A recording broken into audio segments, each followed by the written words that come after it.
அனைவருக்கும் வணக்கம். இன்றைக்கி நம்ம சேனல் ஜனவாஸில் இன்றைக்கி என்ன வீடியோ பார்க்க போனால் நம்ம இந்த நேம் போர்டெல்லாம் எழுதுவோம். அந்த நேம் போர்டுக்கு பார்த்தீங்கன்னா நிறைய பேர் எந்த ப்ரஷ் யூஸ் பண்ணலாம், எந்த மாதிரி கலர் யூஸ் பண்ணுறதுன்னு சொல்லிட்டு கேட்டிருந்தீங்க, கமெண்ட்டில் கேட்டிருந்தீங்க.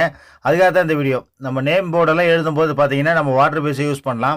இதில் எந்த ப்ரஷ்ஷு யூஸ் பண்ணலாம், லெட்டருக்கெல்லாம் எந்த ப்ரஷ் யூஸ் பண்ணலாம்னா நம்ம சிந்தட்டிக்கில் ஃப்ளாட் ப்ரஷ்ஷு இல்லை அணில் முடி ப்ரஷ்ஷு இந்த மாதிரி ப்ரஷ்ஷெல்லாம் நம்ம யூஸ் பண்ணும்போது உங்களுக்கு சூப்பராக இருக்கும் லெட்டரிங் ஒர்க்குக்கு.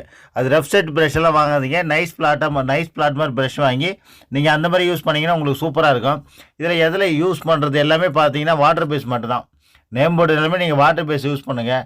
எல்லாமே ஏன்னா ஒவ்வொரு வீடியோலையும் நம்ம முக்கியத்துவம் வாட்டர் பேஸ் மட்டும் தான் பண்ணுவோம். அந்த வாட்டர் பேஸ் பண்ணுறதால என்ன பெனிஃபிட் பார்த்தீங்கன்னா உங்களுக்கு லெட்டரிங் குயிக்காக ஒர்க்கு முடியும். நீங்கள் ஃபஸ்ட்டு கூட செகண்ட் கூட ஒர்க் பண்ணுறதுக்கு உங்களுக்கு ஈஸியாக இருக்கும். அதுக்காக தான் இந்த வீடியோ. ஏன்னா நம்ம ஃபஸ்ட்டு கோடு எனாமலில் பண்ணிங்கன்னா நீங்கள் ஃபஸ்ட்டு கோடு போட்டு அதுக்கப்புறம் செகண்ட் கோடு போடுறதுக்கு உங்களுக்கு ட்ரை ஆகிறதுக்கு ரொம்ப லேட் ஆகும்.